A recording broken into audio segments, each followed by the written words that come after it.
Shmuel Londinsky and Esther Londinsky. And here to talk about... First of all, I have to apologize. First of all, I'd like to apologize. I've had laryngitis, and my voice isn't as clear as it should be, and it breaks.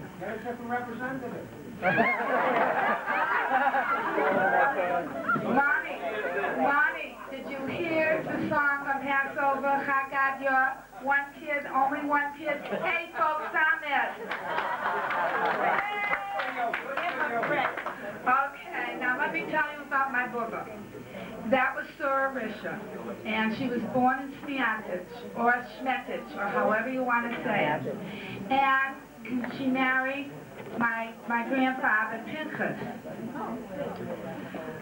Also, I heard, I don't know how true it is, maybe somebody here can substantiate it, but it seems that I've heard that Sora Risha's mother, which would be Esther, had a twin sister, Malka. Now maybe some of you have heard it. This is what I heard.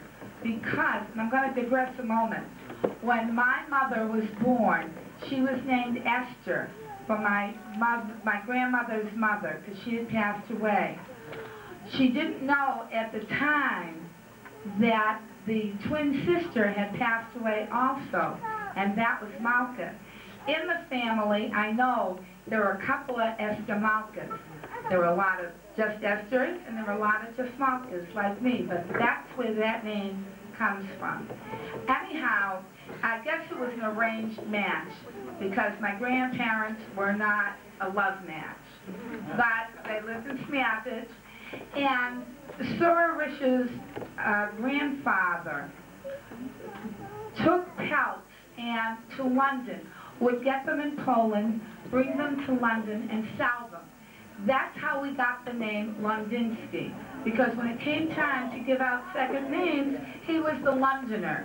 And in Polish, that translated to Londinsky, of London.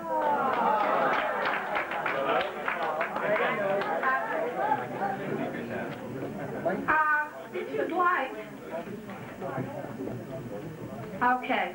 Let me show you, this is not the best picture of my book, but there's one in the book, and the one in your book is on page 11 at the bottom. This is her in later years with one of her favorite nieces, the red-headed Gittel from New York, who came to visit my bubba often in Lynn. And my bubba would go to Kingston, New York. But to get back to Smiatich, that's how the connection came to London. And of course things were poor in Smiatich. My Zadie was a tailor. My grandmother was very, very proficient with her hands. She sewed, and she was a milliner too. She went to England. She had one child, and that, you see, is Louis Isaac, but we called him Uncle Ike. And she had one child when she went. Then she had a beautiful little blonde and blue-eyed girl, Mariam. Mariam got sick at 3 years old with scarlet fever. In those days in London, they took the child to the hospital. My bubba didn't speak English. By the time she found the hospital where they had taken the little girl had died. And bubba didn't even know where they buried her, and never knew. That almost destroyed her. She had a picture always in her bedroom of her holding the little blonde girl with the blue eyes, my Uncle Ike, and then after that, my Uncle Harry. We never called him Aaron. I didn't even know his name was Aaron.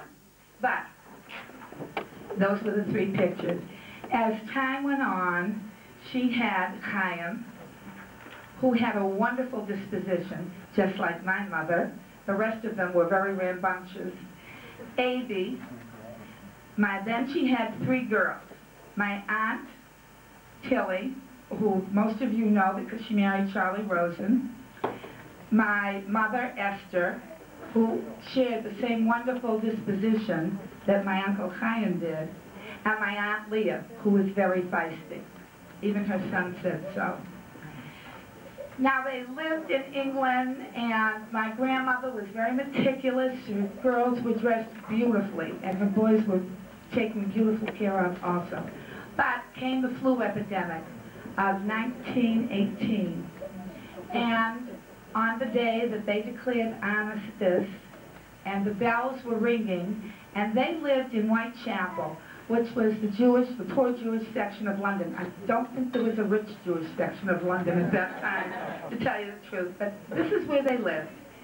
And as the bells rang, and I believe there's the St. Mary's Church, what are the bells that they hear in Whitechapel that come from the Cockney?